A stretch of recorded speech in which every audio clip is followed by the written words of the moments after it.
Women now enter the global workforce at a 1-to-1 ratio to men, and early career women are bypassing men in a number of high-profile sectors. But in stark contrast, by the time professional women reach the middle of their careers, the majority of them avoid executive roles and in many cases withdraw from the labor market completely. Imagine, after all of that time, effort, and money, women are willing to just walk away. But with over 80% combining their careers with motherhood, women enter a stage where they crave a more holistic approach to their professional lives. Now we all, men and women alike, strive to obtain a more ideal work-life balance. But my focus is not on individuals. I'm asking you to think about the wider financial impact of career breaks. I've spent a lot of time studying economics and finance, and it's really hard for me to come up with a comparable example of such a rich investment being left on the table. And not just an investment from women and their families, but an investment from the universities and governments who also have a financial stake in their educations. There is a high cost to society associated with such a poor return on investment, and competitive advantages are lost when we underutilize our best talent. It's been proven that gender diversity at the top has a positive impact on the bottom line. And yet the number of women in leadership roles appears to have plateaued, despite all of the programs put in place to rectify the imbalance. We simply need to ensure that more women make it through the pipeline and reach those top positions. But the problem is, just isn't happening. No matter how many times we're told to lean this way or that, women are still being asked to cram themselves into a system that was, for the most part, designed by men and not designed to incorporate parenthood. And yes, many companies have family-friendly policies on the books, but the reality is that women often feel penalized if they use them. And largely, these guidelines are said to create more of an imagery of choice rather than providing any real, tangible benefits. Know anyone who's been offered that sweet deal of a 4-day work week at 60% of their salary? Well, that is my very favorite math. And the irony is that corporations and governments blame the status quo on market forces. But the data shows us time and time again that the cost of additional recruitment and training is net higher than the cost of policies that favor parents. In other words, when a highly competent employee leaves or takes a step back in an organization, that company loses valuable institutional knowledge, and it's very expensive to replace. The good news is that I believe we are at somewhat of a turning point. The overwhelming desire for flexibility, combined with new technologies and forward-thinking legislation, should render employment more palatable going forward. And not surprisingly, unemployment numbers are the ones that consistently make the news. But the fact is, we are in the midst of a global talent deficit. And by helping professional women stay in the game throughout their few decades of child raising, we can produce a tremendous universal benefit. In a relatively short number of years, we've seen some radical changes in the way that women work, They've gone from staying at home with their children to returning in droves to full-time careers.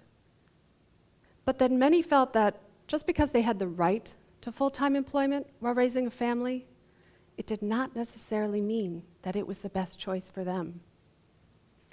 And thus, the phenomena referred to as opting out became commonplace amongst women who could afford to do so.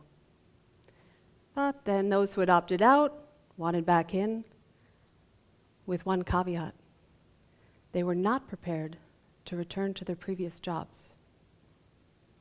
Now, I understand that not everyone is in a position economically to choose whether or not they work outside the home, but my focus is on highly educated, financially secure women who, by their own design, check out of the labor market.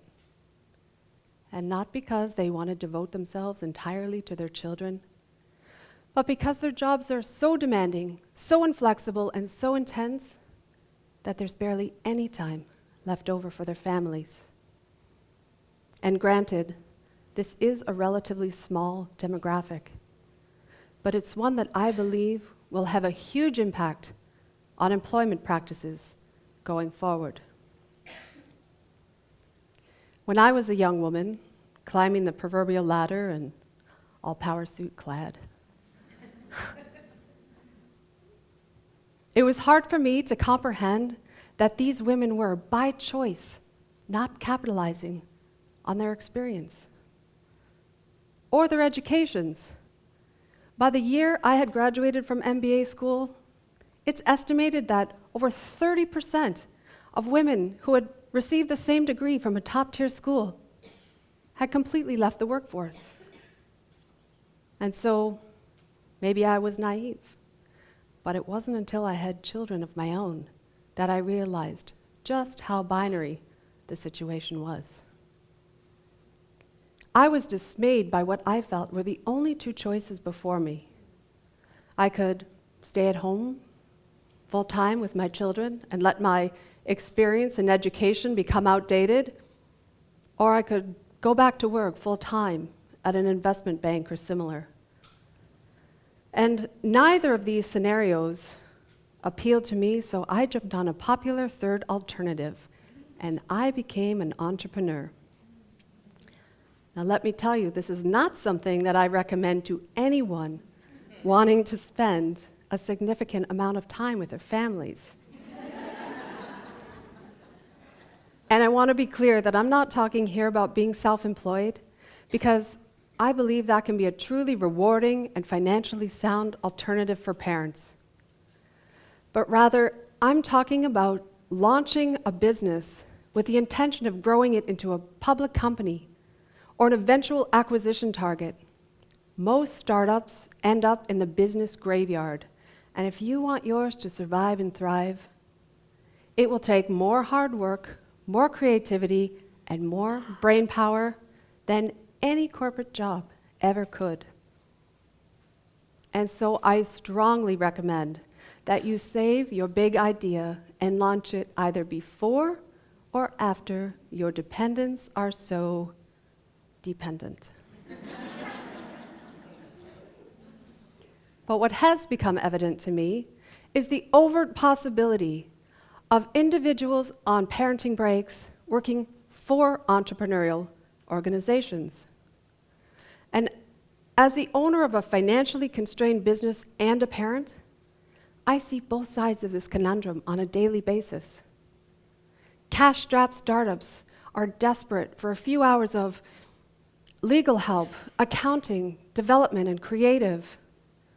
And there are thousands of professionals right here in my own community who are hungry for bite-sized projects, and I think, how hard can it be to match up the supply with the demand? Think about it, with over 70% of new mothers saying that they would not have left their jobs had more flexibility been available, and 90% who left said that they wanted to return to work, yet only about 40% actually did due to lack of options. We simply need to do a better job matching up existing market opportunities with available talent. And here's where technology will be the key driver. Ask yourselves, if just a few decades ago, we could have even imagined what today's work environment looks like. And think about the power and productivity that we've been awarded simply by being connected via smart mobile devices. And think about how simple apps were able to match up the supply and demand for private accommodation, or create an equilibrium between rider and driver. Well, what about workers? A good friend of mine was a prominent female attorney, and she quit practicing law when she adopted 2 sons. She later went on to create a platform that connects those who can supply legal services with those who need legal services the most.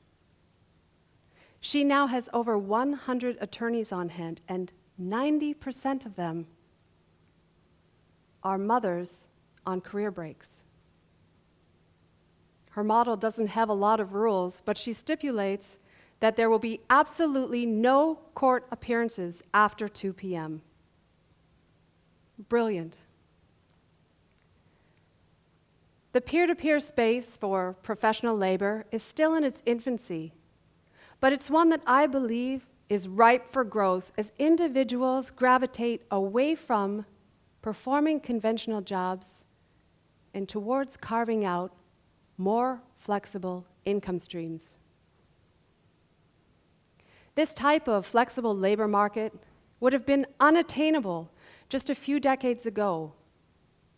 But it's estimated that by the year 2020, the free agent economy will make up over 40% of the workforce. That's amazing, right? In just a few years, 40% of us will be free agents. And therefore, the most successful organizations in the future will be the ones that offer a more fragmented and more digestible employment experience. But it will take more than just a marketplace. To foster a wider acceptance to new work practices, we need progressive government policy that will allow us to redefine a job as one that does not necessarily require constant face time or a 40-plus hour work week. And it's starting. Recent legislative trends should help promote a more flexible earning scenario. And some examples include the move towards accessible health care, affordable childcare, and the increase in the minimum wage. And while debate over these laws still exists, opposition to them simply doesn't make economic sense.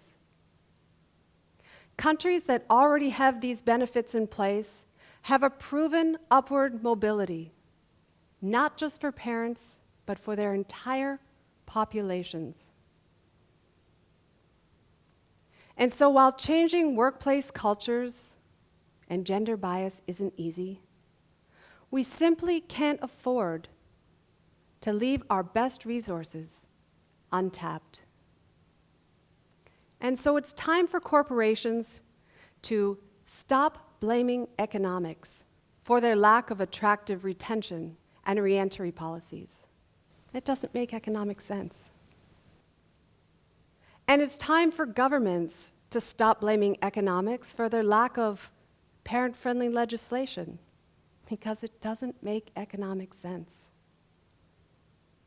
And it's time for entrepreneurs and small businesses to stop overlooking the best value for money on the market, because it just doesn't make economic sense. And actually, it's time for all of us to stop viewing employment as so all or nothing rigid. It just doesn't make economic sense.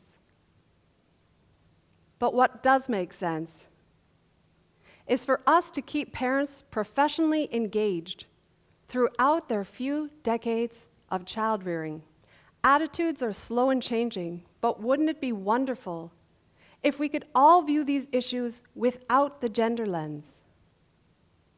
I can't be the only one thinking that raising the next generation of citizens isn't a woman's issue. It's a human issue.